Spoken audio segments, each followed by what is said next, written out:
Hello friends, welcome back to the my new video guys and my YouTube channel. Today friends we are going to about guys lava mobile setting, and today friends I am going to show you guys lava mobile guys factory reset setting, how to factory reset and how to erase all data in lava mobile.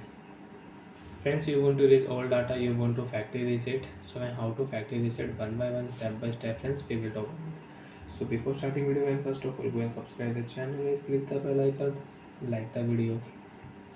Friends, open your phone setting. After phone setting friends, you can see this type interface in your Lava mobile. Friends, in your Lava mobile, open your phone system setting. After phone system setting friends, you can use phone backup setting, date and time, language setting, system update. You can check from here.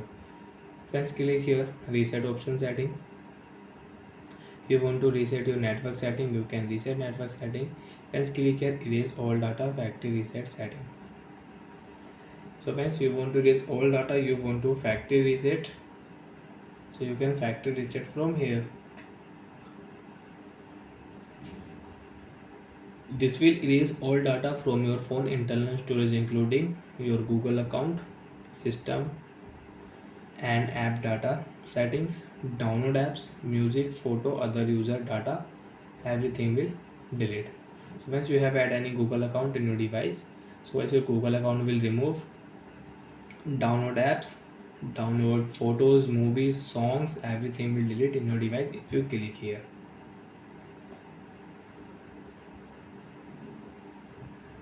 And friends, you don't know your password, you forget your app lock password, friends you can check I don't know my app lock password. So friends, after factory reset your app lock password will unlock automatic. So like that friends, you want to factory reset, you want to erase all data in your device. So friends, click here reset option, factory data reset setting, you can reset from here. And before resetting, first of all file transfer your data, mobile to mobile file transfer your data. Send option, click here photos, videos, document, files. First of all file transfer. After file transfer friends, you can erase all data easily in your device. Bye friends, thanks for watching the video.